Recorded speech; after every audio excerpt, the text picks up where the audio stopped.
When virtue fades, even politeness disappears. But when a soul loves God deeply, refinement naturally follows. Do your words and manners reflect the faith in your heart? Stay tuned for an inspiring reflection.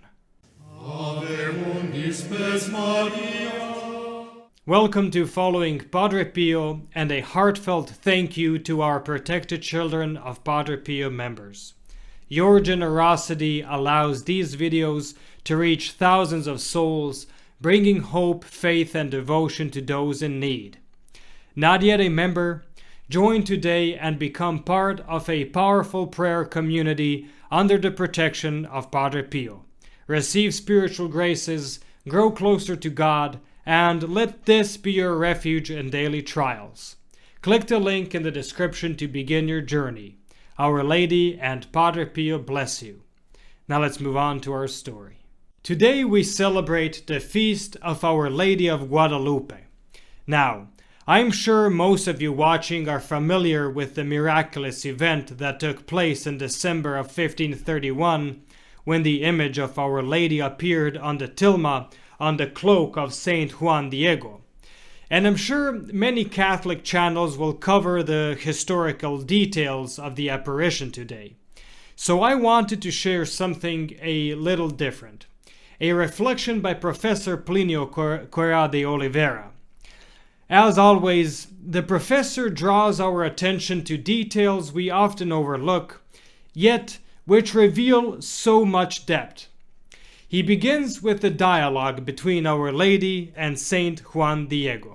Speaking in his native language, Our Lady asks him to go to the bishop in Mexico City and request that a temple be built on the spot where she appeared. His response, "I will now, my most noble lady, carry out your orders as your humble servant." Juan Diego then returns from the bishop's palace that same day in the afternoon. The Blessed Virgin was waiting for him.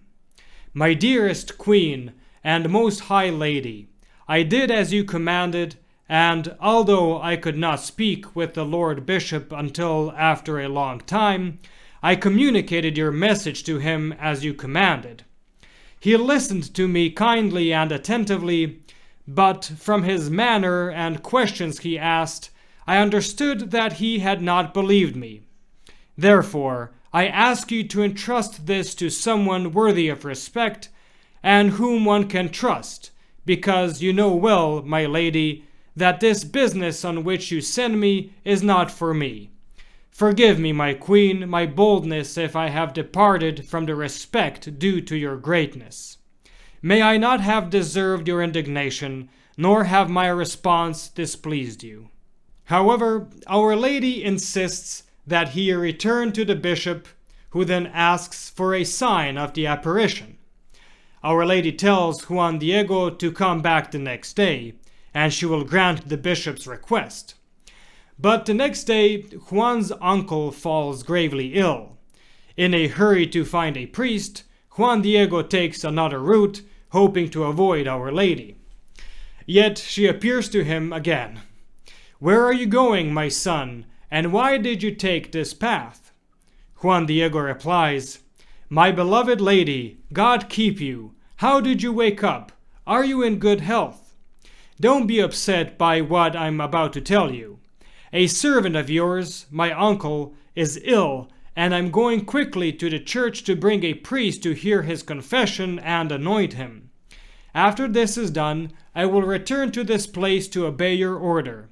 Forgive me, my lady, and have a little patience, for I will return tomorrow without fail." The professor comments, "Regarding this event, several comments can be made. I believe the most interesting is the one that has received the least attention. Juan Diego's attitude towards Our Lady and the language he uses towards her. He addresses her like a true courtier, greeting Our Lady, asking how she's doing, if she is well. And after describing the failure of his mission, he behaves like a true diplomat and explains the human reasons for his failure. At the same time, he expresses his desire to remain inconspicuous, to remain hidden. You see all the qualities of the soul that go into this. The result, Our Lady appreciates his attitude, smiles at the diplomatic advice, and doesn't accept it. On the contrary, she demands that he return. Juan Diego, obedient, returns, for he is not lazy. He doesn't resist her. He is an obedient son. Our Lady reproduced her image on the cloak of Juan Diego, who died in the odor of sanctity. Now listen to the professor's powerful conclusion. Where true virtue exists, delicacy, courtesy, and noble manners appear. But when virtue dies, these things vanish as well. Juan Diego's gentleness of soul gave him gentleness of manners. On the contrary, if he didn't have a gentle soul, he could have been a nobleman by title, but he wouldn't treat Our Lady with true nobility. Which, in turn, proves the following. If Western civilization developed good manners, nobility, and an aristocratic tone to a point never before achieved, this is because there was a Middle Ages, where these things were born from a moment of high virtue, of high piety, when souls hungered for nobility of manners, delicacy, and grandeur. From the sacred soil of Christian Europe sprout all Western courtesy, the offspring of precisely this piety and virtue. But when the Revolution came, shattering the spiritual life of Europe, decadence began immediately. Why? Because revolution, egalitarianism, a lack of delicacy of sentiment, and a lack of nobility of manners are completely correlated. An egalitarian cannot have nobility of manners. An egalitarian has the opposite within them. They are selfish, brutal, inclined towards mass rule, wanting to subject all human interaction to a harsh, cold, and crude equality. Thus, you understand well to what extent courtesy and aristocratic tone are children of the Catholic Church. And, on the contrary, trivial, low, egalitarian, and brutal manners are precisely the fruit of the Revolution and the devil. Here is a commentary on the manners and soul of this good Juan Diego. May Our Lady of Guadalupe pray for us. And with that, the professor concludes. Juan Diego wasn't noble by birth. He was a common man, a peasant.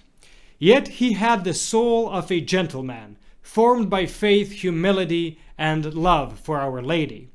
His manners reflected this inner grace. So today, as we honor Our Lady of Guadalupe, let us also remember the example of her humble messenger. Let us ask for the grace not only to have faith, but to clothe that faith with the noble manners and deep respect that spring from a virtuous soul.